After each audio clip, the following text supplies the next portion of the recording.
What is going on, all you Pokemon collecting maniacs out there? This is Ryan, the PikaPikaPaPa, and I don't know how else to start this video except by telling you that every single card we're going to look at is epic. It is amazing. There's awesome artwork, there's awesome rarity, there's awesome price tags that are associated with it, and if you're like me, who's not huge into the Japanese side of things, I am telling you the cards that we will look at today are enough to get you off the fence and diving headfirst into the bandwagon because they're so incredibly cool. I can't even put it into words. Now, here on the channel, we have started doing weekly auction videos and we do it every Saturday, but what we do is we kind of space it out. So one Saturday I'll do English, one Saturday I'll do Japanese, one Saturday I'll do sealed products, and then next Saturday we're going to look at all the other awesome languages out there that have TCG or Pokemon products in it, right? Because it's not just English and Japanese, there's some German, there's Korean, there's Vietnamese, there's all kinds of other languages, so we're going to give those other languages some love too and look at it. But because we do 4 different videos, there is a big time frame between our last video and this one, so we have a huge swath of cards and auctions to look at, and I promise you this video is going to be absolute fire. Now,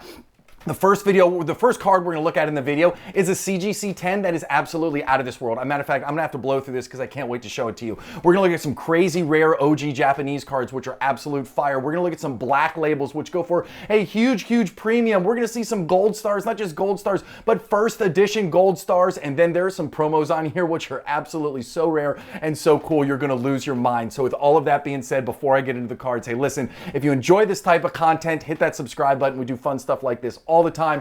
If you like what you see, give us a thumbs up, and if you have questions or comments, drop them down below, but I can't wait any longer. Let's get into the very first card. Last month, when we did this video, one of these cards, not this card, but one of the cards from this set was also featured. And what this set is okay, this is the 2021 Japanese Creatures deck, and it's based around the corporate history. So each one of these cards have this writing on the back, which talk about different segments of the corporate history of, Creatures Inc. and Pokemon and all of that, which is really cool. Now, the thing about this is it's a 30-card deck, and it was given to TCG artists and other Pokemon adjacent employees in December of 2021. And the reason I call that out is because these are incredibly rare. They're incredibly scarce. Finding any of these cards in any condition, they go for a huge premium. Matter of fact, last month when we did this, guess what? History Gate, which is one of the cards on here, and a CGC 8 slab sold for $3,700. And guess what? This Chansey right here in a CGC 10 sold for $27,500. $27,500 for this Chansey CGC 10 from the Japanese Creatures deck from 2021.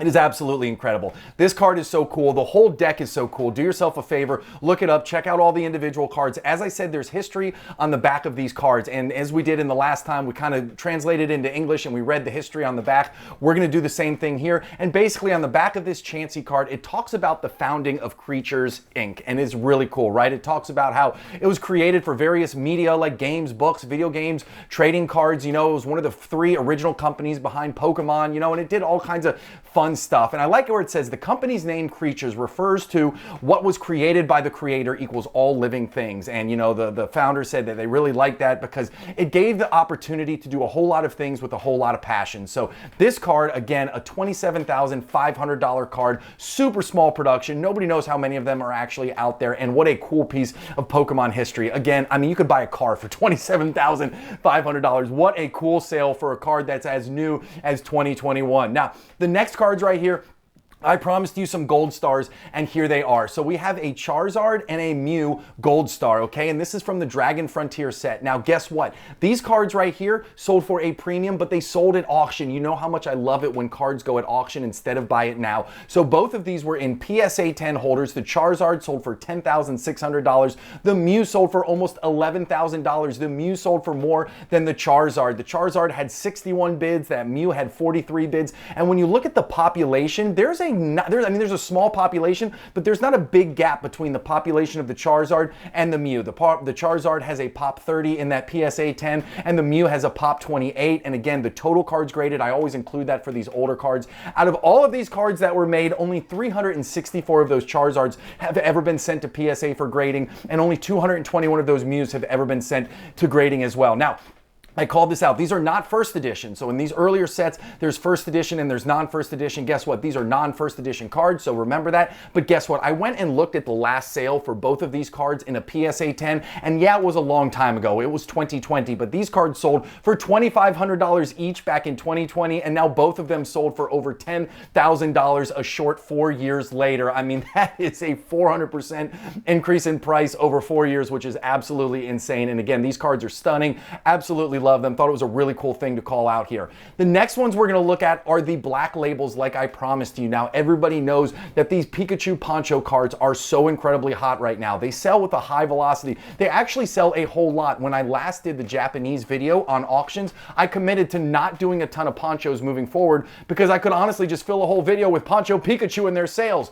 However, when you get 3 black labels that sell at almost the exact same time, you got to include them in here. And black labels are so incredibly rare, we will always call them out. So you have the Team Skulls over there. Now, if you've noticed in the images that I've shared, I cropped these straight from eBay, okay? You will see Probstein down there at the very bottom. Probstein has had themselves a month in selling Pokemon cards on eBay. And so what happens sometimes, and we talked about this in the English video that we did, is when 1 or 2 of a high dollar card sells, sometimes you'll see a couple more of them come through to kind of ride on the coattails of the excitement around that. And that's exactly what we saw here. So we saw actually 2 of those Team Skull Pikachus in black labels sell, and they sold for the exact same amount of money, which is really, really odd, especially with an only population of 36. They sold right around the exact same time. Both of them sold for $8,950. One had 36 bids, one had 40 bids. Still an incredible premium compared to what you would pay for this in a PSA 10 holder. Now, black labels are a whole different animal. Less than 2% of the cards that are sent to Beckett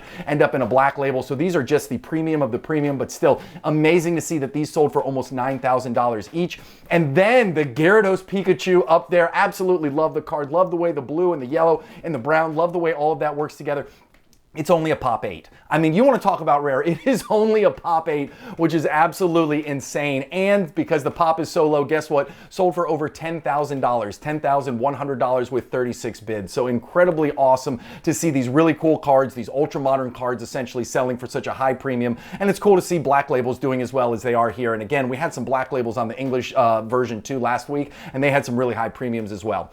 The next ones we're going to talk about, okay, I could spend forever and a day talking about the awesomeness of these cards, but I will try and keep it short and sweet. So you see on the far right, that is a Lily. That is a Extra Battle Day promo card. And you might be saying that's a PSA 9 and it sold for almost $8,000. It sold for $7,877 on 35 bids. Now there is a population of 223 in PSA 9. That is not exactly what we consider rare here, especially when you're talking about a card that goes for almost $8,000. Well, there's a big story behind that. So the Extra Battle Day event was something that was held in Japan, right? And the event was in October and November of 2019. They had planned on having more events, but guess what? A little thing called COVID came along and canceled the rest of the events. Now, you couldn't just show up and be a participant in this event. You had to enter a lottery just for a chance to be in the tournament. And then you had to actually play the game and perform well. They ranked you not just on wins and losses, but they ranked you on all kinds of other metrics. And then let's say you were lucky enough to rank at the high end and to get an opportunity, then you had to play rock, paper, scissors for the opportunity to actually get a prize pack.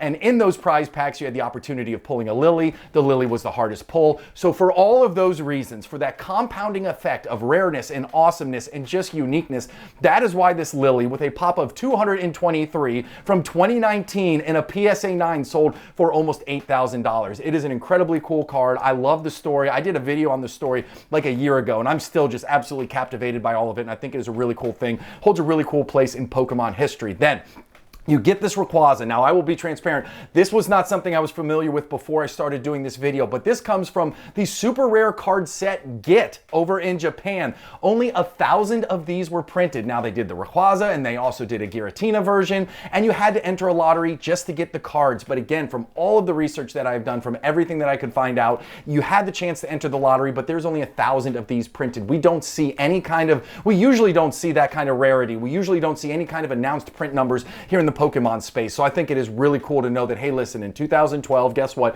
There was 1,000 of these printed. This one is a Gem Mint 10, only a pop of 61. There's only been 108 total sent in for graded, and guess what? At auction, 42 bids, almost $12,000, selling for $11,700. What an absolute awesome slide. This whole slide is just filled with awesomeness. I don't know what else to say. It's so incredibly cool. The next one right here, we're getting to some of the OG cards that I promised at the very beginning. So we'll start off with the Charizard first edition from Mysterious Mountains, right? This card looks very familiar, right? We've seen a couple of these English variants that have been selling at a high velocity in our English video that we did last weekend. Well, guess what? This one in a PSA 10, again, went to auction, $8,700 on 61 bids. Now, population a little less than 200, 193, but only 435 have been sent in to get graded. So again, an incredibly strong price point there for a card with a population up near 200. And then remember, Pokemon started here in the US in 1999, but guess what? The Japanese were way ahead of us. They had the base set back in 1996, and this is the Pikachu from the 1996 base set over in Japan. But guess what? This is a special variant. It is a no rarity symbol on here. Comes in a PSA 10 holder. Again, $7,000 is what this sold for. It was a buy it now. Population of only 66, and less than 1,000 have been sent through to get graded, only 911. So I promised you this video would be chock full with awesomeness. I hope you're walking away saying, you know what, PikaPikaPapa, you ain't lying. There was some absolute fire in this video. I get so excited, I get so passionate when I see these cards that are so incredibly awesome, and I hope you feel the same way. So if you made it to the end of the video and you love this and you want more, hit that subscribe button. If you just like what you saw, give us a thumbs up, and if you have questions or comments, drop them down below. I appreciate you more than I can say. I hope you have an epic one, and I'll talk to you later. See you, everybody. Bye.